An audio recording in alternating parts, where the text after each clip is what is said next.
What if protecting your energy isn't growth, but a quiet way of admitting you've stopped letting others in? At first, it feels like growth. You begin to recognize patterns that once drained you. You stop answering calls that leave you exhausted. You stop engaging in dynamics that feel one-sided or chaotic. The silence that follows feels stabilizing, almost like finally closing a browser with too many tabs open. There is relief in reducing the noise. There is clarity in limiting access. And your body responds to that reduction with something that feels very close to peace. But relief and peace are not identical experiences. Relief comes from removing stimulation. Peace comes from increasing your capacity to remain steady within stimulation. And that distinction changes everything. When unpredictability once created stress in your life, predictability naturally begins to feel like safety. If you spent years reading subtle shifts in tone, anticipating emotional reactions, or managing the moods of others, then of course reducing exposure feels intelligent. It feels like finally choosing yourself. It feels like maturity. The U.S. Surgeon General recently described loneliness as an epidemic, yet what is rarely discussed is the psychological complexity behind voluntary withdrawal. Not everyone who distances themselves feels abandoned or isolated. Some feel more in control, more self-contained, less emotionally entangled. And that self-containment can look like strength. However, control and safety are not the same thing. According to polyvagal theory, your nervous system constantly evaluates whether you are safe enough to connect. This evaluation happens beneath conscious awareness. If your early experiences paired closeness with tension, volatility, or inconsistency, your body learned that intimacy carries activation. Not warmth, activation. A subtle tightening, a readiness, a preparedness for something unpredictable. Over time, your system adapts. It reduces exposure. It becomes selective. It anticipates patterns quickly. What once felt overwhelming becomes manageable because you simply remove the variable. That adaptation is intelligent. But intelligence formed in response to stress can later become rigidity. When someone attempts to get emotionally close to you now, your reaction is often subtle. It is not dramatic fear. It is a quiet alertness, a mental assessment, a sense that you are calculating whether the potential depth is worth the potential disruption. You may interpret this as discernment or emotional maturity, and sometimes it is. Yet sometimes it is simply physiological memory, the body remembering unpredictability before the mind constructs a narrative. Family systems theory describes emotional cutoff as a strategy that develops when closeness feels costly. A child who cannot control emotional instability learns instead to control exposure. Independence becomes protective. Needing less becomes safer. Self-sufficiency becomes identity. That identity often earns praise, which reinforces it further. As an adult, this pattern evolves into language that sounds empowered. You say you are selective. You say you protect your peace. And perhaps you do. But the deeper question is whether your selectivity is flexible or absolute. Flexibility signals regulation. Absoluteness signals protection.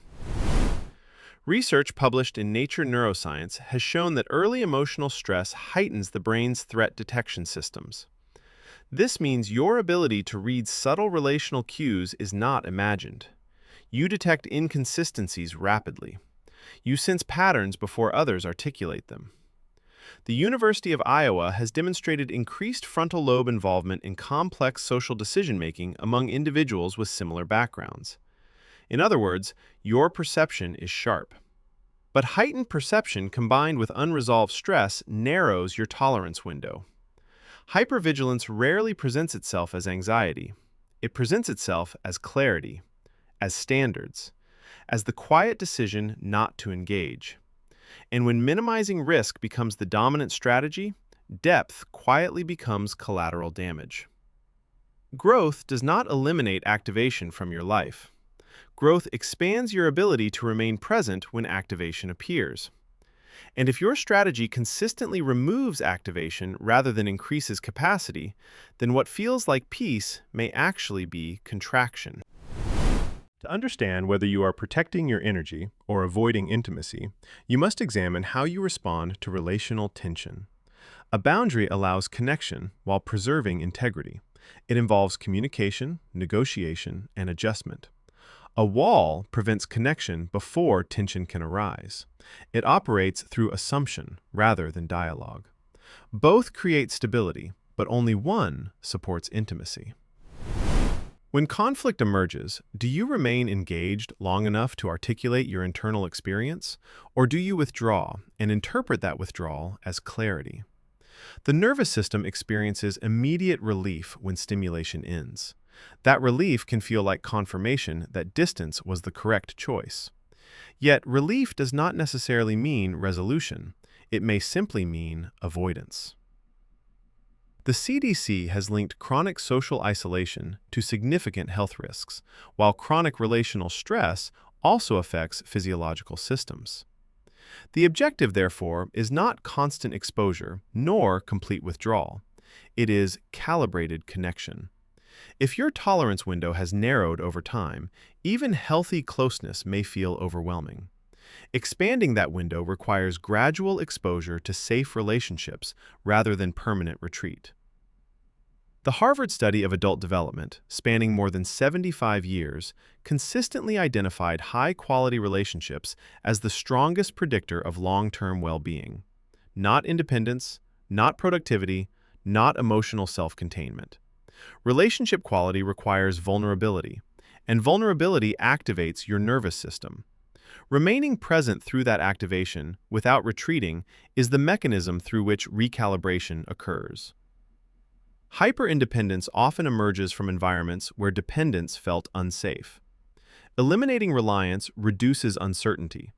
It feels empowering because it limits potential disappointment.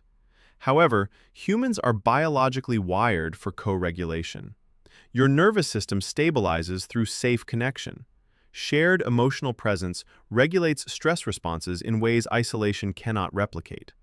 Solitude can restore energy. Chronic emotional distance reshapes identity. There is a difference between expansive peace and constricted quiet. Expansive peace allows curiosity and responsiveness. Constricted quiet feels controlled and guarded. Both may appear calm, yet internally they differ profoundly. Perhaps distance once protected you from genuine harm. Perhaps cutting certain people off was necessary wisdom. The issue is not whether protection was once justified. The issue is whether protection has become your default response, even when safety is present. Recalibration does not require abandoning discernment. It requires allowing safe individuals to remain close long enough for your nervous system to update its associations.